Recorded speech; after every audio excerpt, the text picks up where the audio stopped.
both for questions and to talk about what the situation is in the sales and marketing. I'm going to hand over first for Craig to talk a little bit about our 4C highlights. Go, Craig. Thanks, Terry. Okay, let's review the 4C cash metrics posted up on the ASX earlier this morning. We're very happy to say that during Q1, we had our strongest quarter ever for cash receipts from customers, with receipts of almost 8.7 million. That's up about 35% compared to last year, or 26% in constant currency. And with almost all of those cash receipts coming from subscription sales. It's great to see our cash receipts increasing quarter on quarter on a consistent basis. During the quarter, we had net operating and investing cash outflows of 3.6 million. That's a decline of 12% from the same quarter last year. This was as expected, however, as Q1 contains a large number of our operational subscription renewals and also our performance-related pay. Cash on hand, excluding the revolving credit facility of $10 million that we have in place at the end of Q1, was a little over 15 million. And Terry's going to touch a little bit more on about this in the summary of our strategic review a bit later on. If we look at the SaaS highlights, or the recurring revenue metrics, during Q1 we had a record $1.5 million of net new contracted annual recurring revenue. This included our largest contract to date and our first of over $1 million per annum. It also included a number of other significant new contracts with some well-respected institutions like Sharp Healthcare in California. CAR is now running at $23.7 million. You'll notice in the announcement that we put up earlier today that we're now starting to report CAR and ARR separately. CAR represents all of the contracted annual recurring revenue, whether installed or not, whereas ARR reflects the trailing 12 months of accounting revenue. Importantly, cash inflows sit somewhere in between the two of those. ARR at the end of Q1 was $18.5 million, and that's up from 17.3 million at the end of the previous quarter, or an increase of 7% quarter on quarter from Q4 FY22 to Q1 FY23. For us, the difference in CAR and ARR in and of itself represents significant upside to our revenue potential for FY23 and beyond. You'll see in the presentation that that gap had been closing consistently until this quarter, where the large deals pushed that up slightly. Our job is to get those customers live as quickly and successfully as possible. The average revenue per account has increased from $28,900 to $31,400 over the quarter, as we continue to drive sales in the direction of larger organizations. Net churn of our SaaS CAR remains low, and that's 3% or less. Lastly, with our strategic review largely completed, we're now pleased to present our revenue guidance for FY23 of $31.5 to $33 million. That's up from $26 million last year and represents an increase in revenue of between 20 and 25%. That's an overview of the numbers from the 4C and our guidance for FY23, and then I'll hand back to Terry. Next slide, please. All right, so strategic review. So after taking the helm of Volpara a couple months ago, I worked really closely with our senior executive team and with a number of people in our company to really take stock. We looked at the industry, we looked at our company's strengths and weaknesses, and we worked quite collaboratively on a plan to take Volpara into a new era of profitable growth. The objective of our review was to assess opportunities to accelerate our growth and to improve the financial health of Volpara in order to increase shareholder value. After a thorough review of our operations, partnerships, customers, sales, marketing, and products, we recommended some actions which the board have accepted. To put simply, we've looked carefully at how do we bring in more money, how do we spend less money, and how do we grow our secret sauce.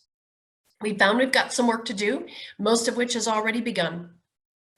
I mentioned in last quarter the concept of elephants, and Craig just mentioned about focusing on larger accounts.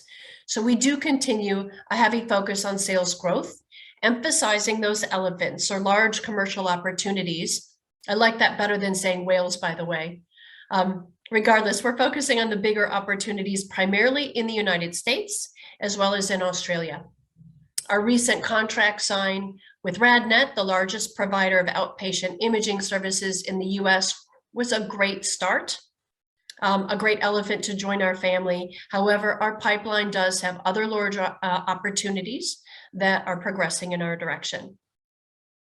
We're also investing our product development on driving some cross-selling and upselling opportunities among those most profitable products to be able to support those elephant-sized organizations. The integration work, which is already underway, is expected to unlock growth within our current customer base, which we're fortunate does include lots of elephant-sized organizations. Also, we expect this will drive more multi-product purchases from new customers. To remind everyone, our most profitable products, which are getting the most emphasis as part of our strategy, are Risk Pathways, which is a program for identifying and managing high-risk cancer patients, which we acquired from CRA back in 2021. The next one is Patient Hub, our mammography reporting and patient communication system, which we acquired from MRS in 2019. A key part of our development right now is providing the risk functionality acquired from CRA as part of our Risk Pathways and embedding that in our Patient Hub workflows. Analytics provides mammography quality reporting.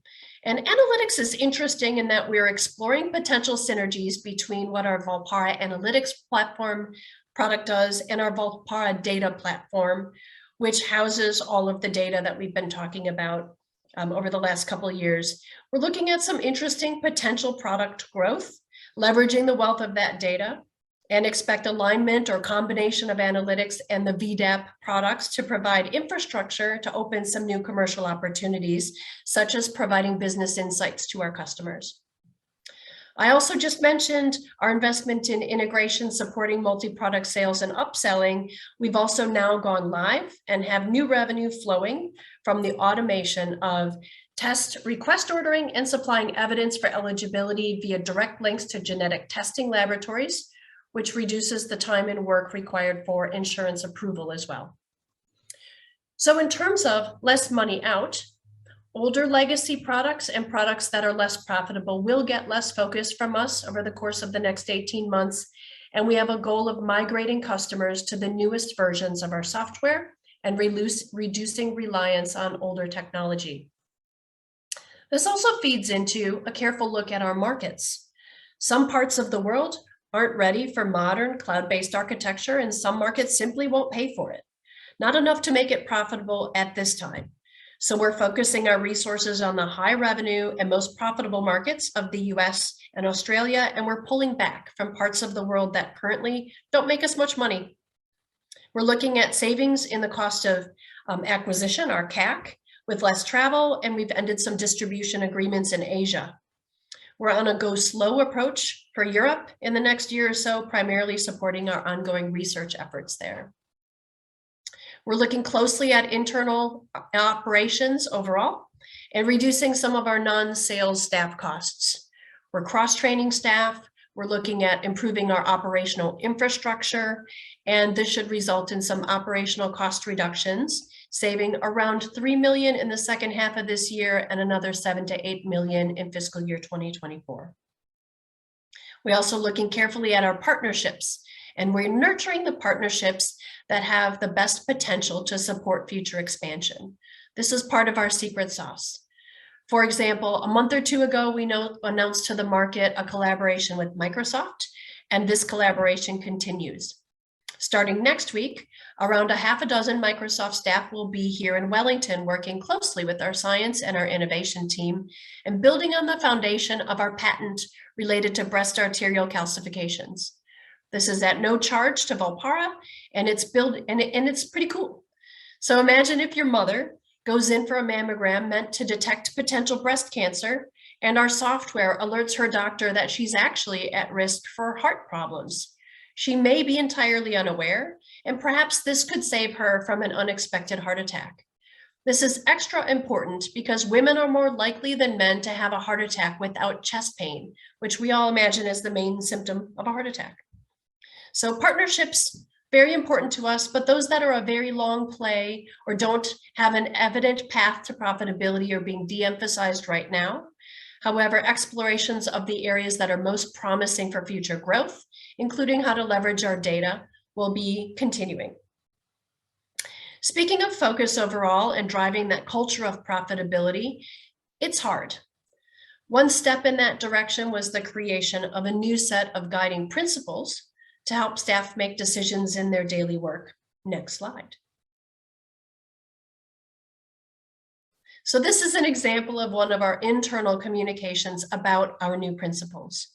We discuss these in a weekly or an every other week FANO meeting, where we talk about how these principles apply daily to the jobs that our staff are doing at all levels of the organization. The first principle is listed first for a reason, because it's important. And for a purpose-driven company, making money is not at odds with our intent to save lives, and every member of our staff needs to understand that. We've always kept the patient at the heart of our decision-making, and this is not changing. However, creating a culture in which we examine the work that we do, look for ways to streamline or open up ideas for commercialization. These are areas that we can draw on broad global expertise at all levels of our company. When we unite and execute on our in-flight plans for reducing costs and emphasizing our most profitable activities and products, we will achieve net operating cash flow break-even by the fourth quarter of 2024 and net operating cash flow profitability in fiscal year 2025 using cash we have available on hand and without slowing our revenue growth. However, that is not quite enough. Next slide. This summarizes how the focus in our next 18 months, driving to profitability and leveraging the benefits of the two acquisitions to streamline our operations, sets the foundation for our expansion into new commercial models and ultimately our vision of going beyond breast and even beyond cancer. Even though right now the focus of our time, you can see 90% in step one, is really getting those operational improvements and optimizing our sales, we keep our eyes on the future. And we intend to grow our pipeline not only of sales, but also commercially viable products. And with that, I'd like to open the floor for questions.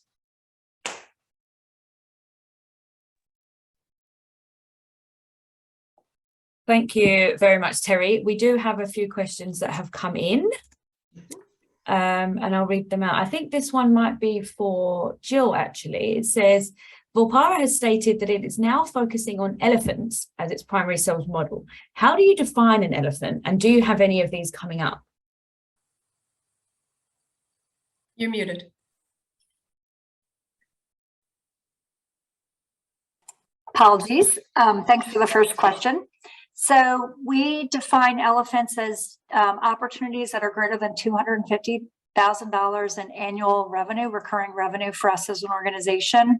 We certainly cultivate any larger deal over $100,000 in annual revenue with different organizations, but our products are very uniquely aligned with large organizations, improving the quality of mammography, looking at staff over a very large amount of deployments and many sites, as well as mammography tracking. So we see that as customers join other organizations, as they expand, as staff move around, people come back to us. And so we're lucky and fortunate to have a nice pipeline of those very large opportunities in the next year. And we're looking forward to talking about more of those as we go throughout the next 12 months. Okay, great. Thank you. We do have some others. So what is the net financial impact of this strategy? So you have cost reduction initiatives and additional investment initiatives, but overall, will your costs go down or up in the next financial year? Why don't I let you take that one, Craig? Yeah, I know the answer, but you'll give it more specifically. Yeah, so Obviously, we're halfway through FY23 already, or almost halfway through FY23 already. Our costs will be relatively flat on FY22. Sorry, just thinking of the fiscal years. But FY24 onwards, we should see a drop in our net outflows or our overall outflows in FY24, 25 and 26 compared to FY23. There are some significant cost reductions that Terry mentioned a little bit earlier that are in the ballpark of about 7 to 8 million in FY24 over effectively FY22, with about half those savings also being relevant in FY23 as well, but only in the second half of FY23. So we do expect our costs to decrease, and the intention is to manage those carefully going forward. Okay, thank you. Will you be doing any more acquisitions? Not at this time. It's not that we're actively looking at, or that we're not considering if there's something that's significantly value accretive based on what's going on in the market. So if the right opportunity presented itself, it's not that we wouldn't evaluate it, but in general, with the markets dynamics right now and what's been going on with different companies in our space, we've seen few that we really think would make sense for us right now. And therefore, we're focusing a lot internally, but you know, it's not something that we would rule out in the long term. Okay, another one. Once you hit break even, is the plan to remain above break even going forward? Yes. I'll just elaborate very slightly on that. We've set a target that Terry mentioned of Q4 FY24 of break even.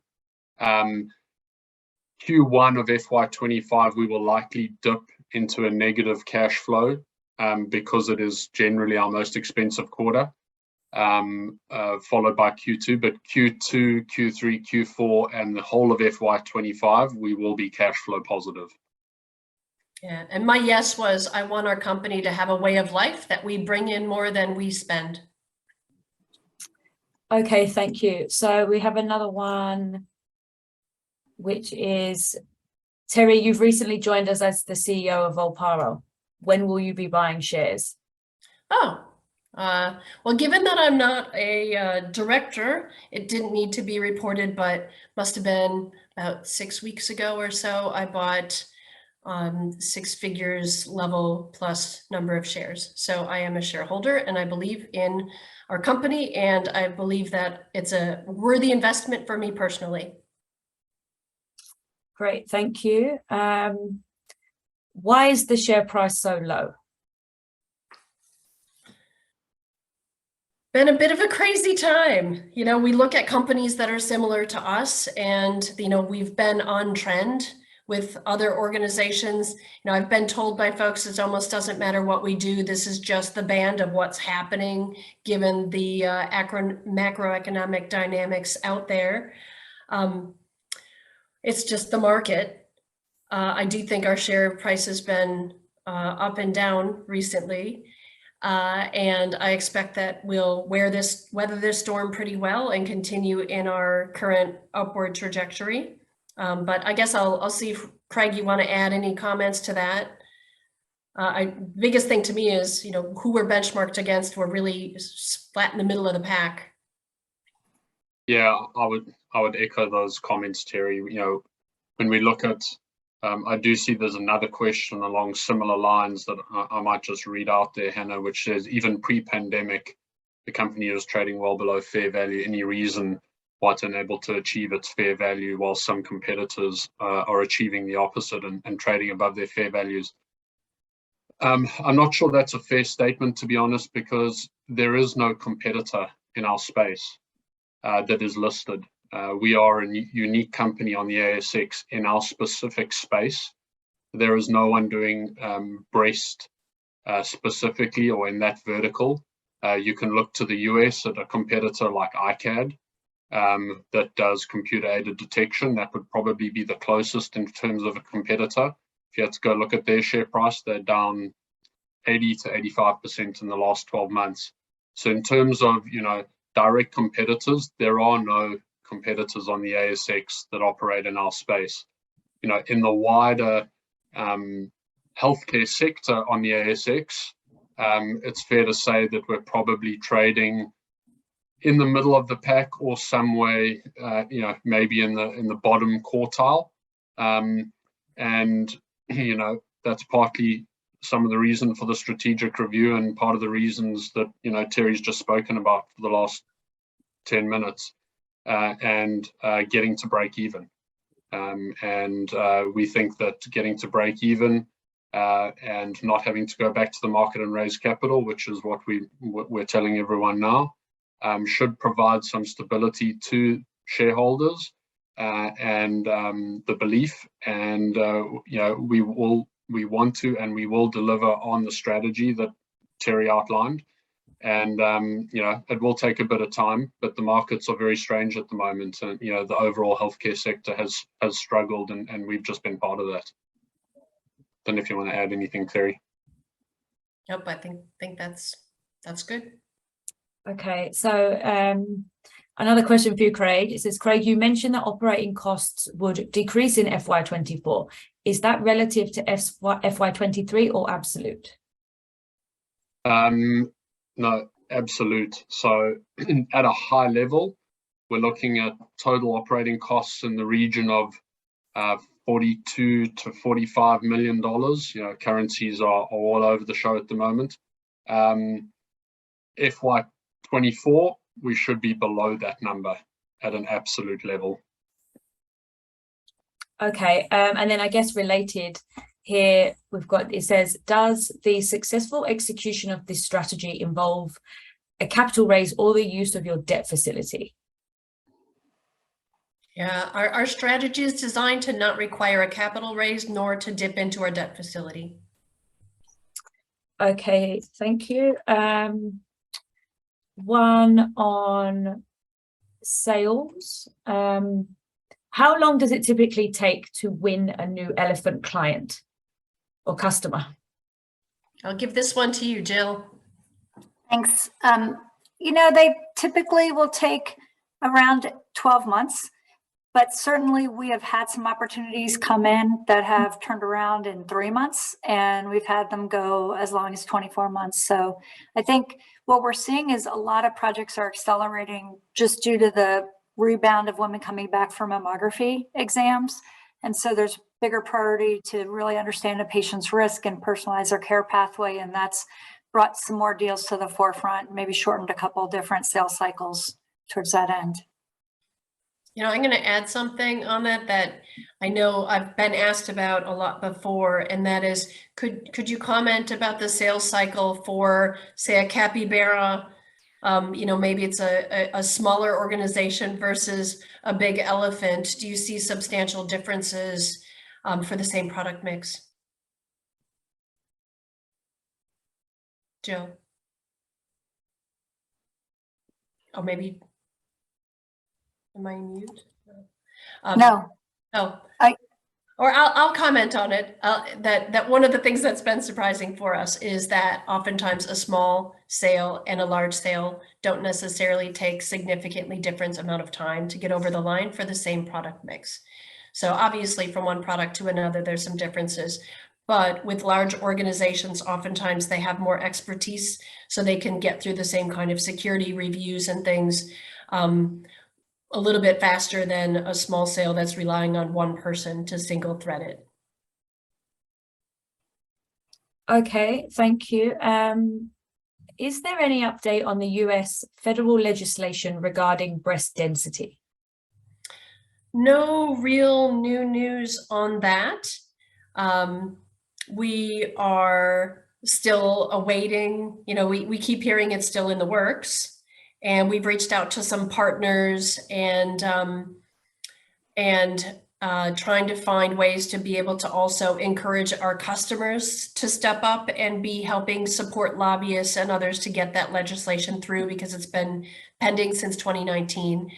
We do think that it will eventually come over the line, but we can't tell exactly when. And we think that, that'll be good for us, but I can't give you a date or specific movement, except it's still in the works. Okay, thank you. And what does your sales pipeline look like at the moment? All right, Jill, you want to talk about the pipeline? Sure. The pipeline's really strong. It's certainly stronger than it was when I started about a year ago. And we've seen the greatest volume of increase be both not in one particular product. I want to call that out. It's been very balanced across all three of our products, our main products, risk pathways, analytics, and patient hub. But the biggest growth we've seen is those elephants, is that the opportunity is greater than 250,000. And that's due to a focus on those, as well as just an increase in just the number of IDNs that have pivoted away from the kind of the COVID downturn, with that volume coming back in mammography and the reinvestment and the patient, private pay surgeries and elective surgeries and things like that rebounding. We're just seeing that these larger hospitals have recovered, and they're starting to focus again on how they can personalize patient care. Okay, thank you. We do have some questions from the floor, so I'm going to throw over now to Michael Yasser, who has a question for us. Okay. Michael, please go ahead and ask your question.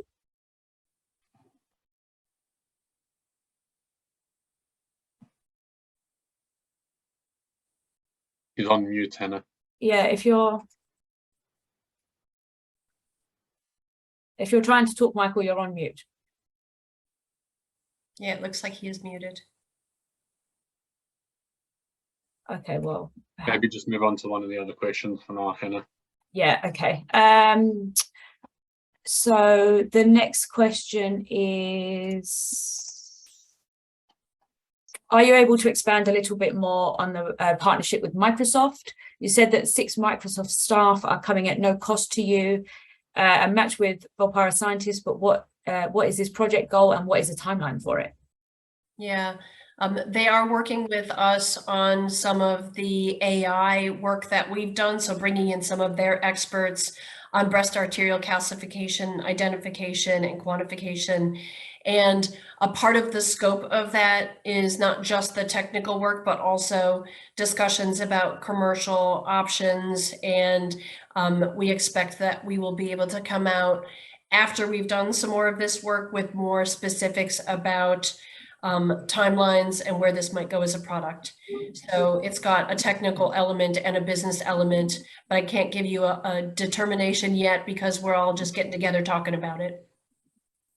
Okay, another one. This is quite a long question. It says, historically, there was constant talk about company uplift in users following the DENSE study release or the FDA recommendations around breast density.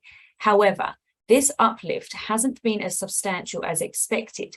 Therefore, will the breast vertical only ever be able to grow slowly, and we should never expect a sudden increase in users? And is that why Volpara is broadening into these non-breast verticals? That's a good question. I do think it's unrealistic to expect a sudden explosion of use based on the FDA recommendations or the DENSE study.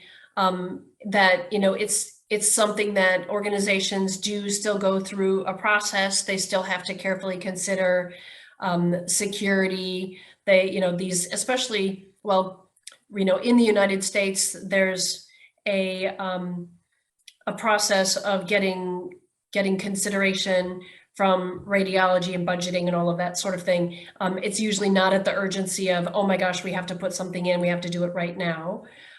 Depending on what happens with those legislation, usually though there still is a grace period in which people can take their time to be able to put new systems in. So it's not like you're going to be non-conforming if you don't have something turned on next month.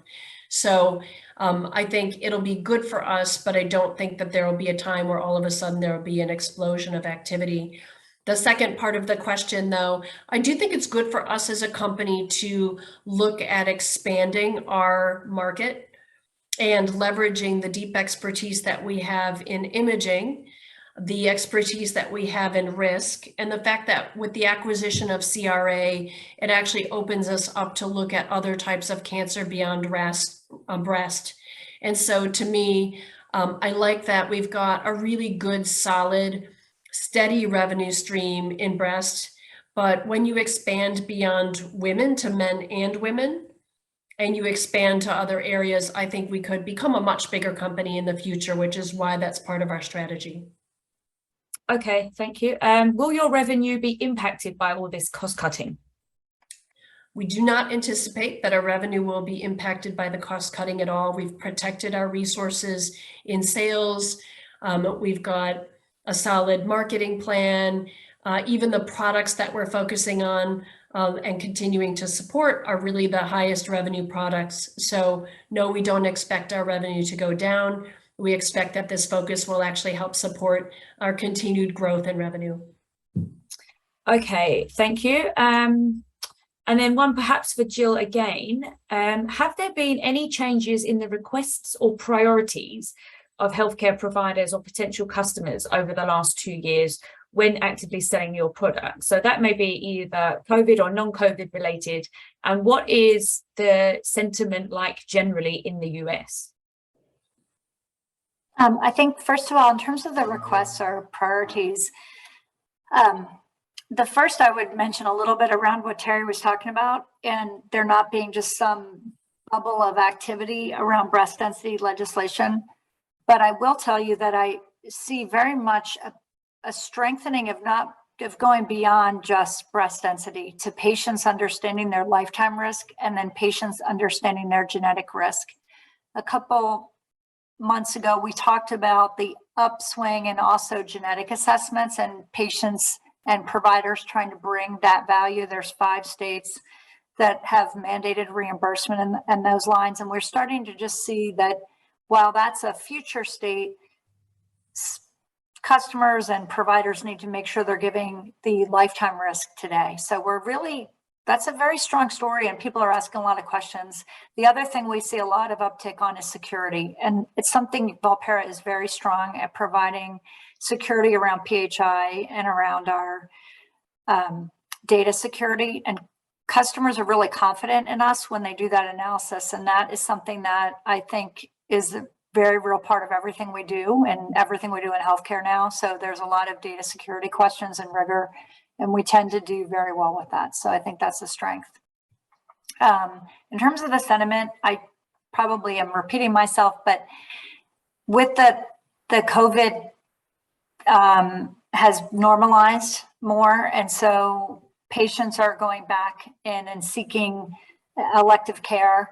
And so I'd say the sentiment in the United States is we're not as rattled, and we're just stronger, and we're building up in our in interest and pipeline and things along those lines. So the sentiment's really strong. We have a very good team in Volpara. We've added a lot with regards to customer success and working more collaboratively with our customers, and our products are really sticky. So I think a lot of very positive things to talk about in the US. Okay, great. Thank you, Jill. We just have a few final ones here. If you do want to ask a question, please do send it through using the Q&A at the bottom of your screen. What are you doing to retain talent? We've got a couple different things.